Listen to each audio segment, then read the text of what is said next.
Karyn Bryant for MMA H.E.A.T. I'm here with Josh Thomson. He's facing Nate Diaz at UFC on Fox 7. And, you know, it's funny, I was talking to Gilbert about this. I feel like I've covered a lot of your fights here in this building. How much does the fact that you're getting to fight here at home in the UFC the first time, how good does that feel? I think it's great. You know, I really don't want to fight anywhere else. I love it here. I love San Jose. I love the fans here. And, yeah, I don't know. It's just something about waking up in your own bed in the morning of the fight and just turning over and just, you know, just getting a good stretch and just keeping your routine. I get to go downstairs, make my own breakfast, do my own thing, and, you know, rest around the house, play with my dogs, whatever it is, you know, and just it's nice to come here and just show up to the venue and you just know the routine and just stays what it is. I don't want to fight anywhere else. Spoiled little guy, right? So what's the deal with Nate, though? What do you think is the most challenging aspect of his game? Because he's good all around. No, he is good all around. He's got good long reach. He's got a long reach. He's got good boxing. He's got good grappling. You know, the key for me is just to mix it up. You know, keep him guessing from punching to kicking to kneeing to elbowing. You know, I got to keep him guessing. Maybe press. You know, clinch him a little bit. You know, take him down a little bit. You know, whatever. Jiu-jitsu him a little bit. I got to use all parts of my game to win this fight. The interesting thing, we all know that he trains with Gilbert Melendez, and I was talking to Gil about this too. You're like the one guy that could always figure out, Gil, you guys have had some of the best fights together. Why do you think that was? I think we trained a little bit before we fought, which is one thing. And then the second thing was that I think the two of us kind of knew going into this whole Strikeforce thing when it started was that the two of us were slated to fight. And I think Coker had a master plan, was the two of us would fight. It would be a great fight, but I don't think he ever thought it would be what it led up to be. You know, I don't think the fans ever thought it would lead up to be what it became.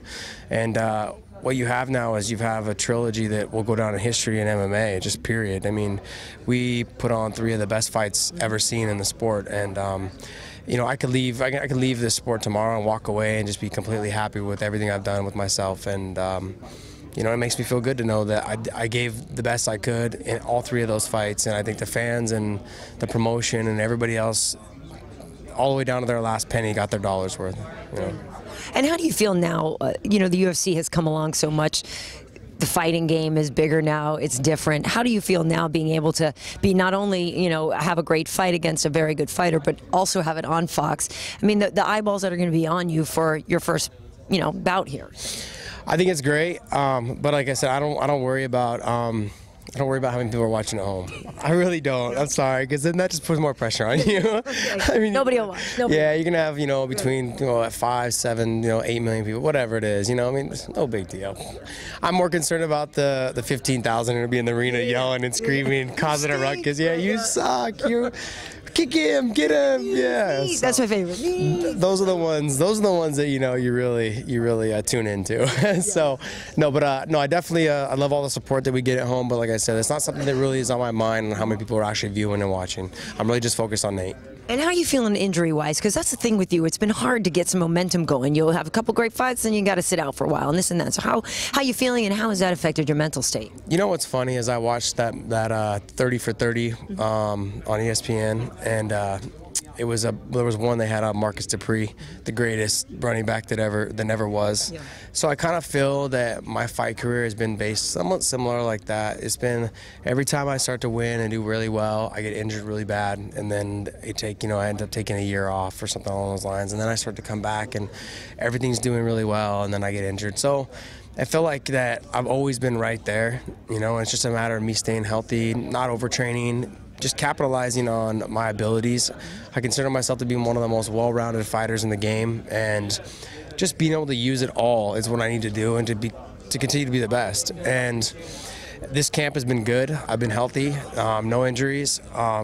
You know, it's just a matter of you know, just to stay healthy for this whole camp. You know, and that was really what I focused on for this fight. Nice. Speaking of injuries, you posted something on your Facebook page the other day that I was scrolling. I'm like, oh, look at that. Oh! Yeah. What was that? Can you tell people what that was? So I was telling people that people that like to work out and they lift weights with wedding rings on, you know, and or just any rings in general. Be careful when it snags, because sometimes it'll snag. And there's a picture of a guy who was lifting weights, and the bar caught his wedding ring, and it ripped the skin completely off all the way down to his knuckle.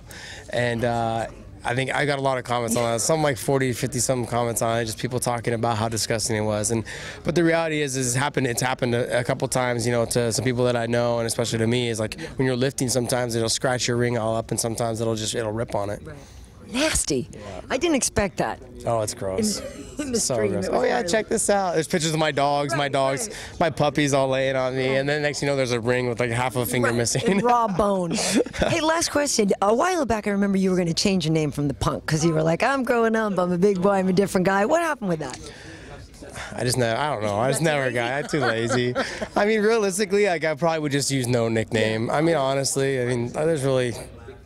It's a name I got when I was like 18, 19 years old. Now I'm 34. I mean, it's time to grow up. Yeah, well, if Uriah can still be the California Kid, you can still be the Punk. Yeah, but he still looks like a kid. Yeah. Like I mean, I saw him just the other night. He still looks like he braids his hair. He comes out. He still looks good. He looks like a little kid. He's a good-looking kid, you know. So, I mean, he can keep that name. The Punk, though, it kind of. That whole personality's gone. Well, maybe the Playboy, because apparently, according to Daniel Cormier, you and Luke Rockhold, you know, kind of the AKA ladies' man up there. So. Not anymore. No, I'm married now, and life is good, and you know, just doing my own thing. All right. Well, it doesn't mean the ladies won't still appreciate you. Speaking window shop, Josh. Luke is single. Luke is single. Very nice, very nice. Well, you know, I'm glad to see you here. It's always been a pleasure watching your fights, and best of luck to you in your fight against Nate. Thank you. Hey, you're here with Josh Thomson. You're watching MMA Heat.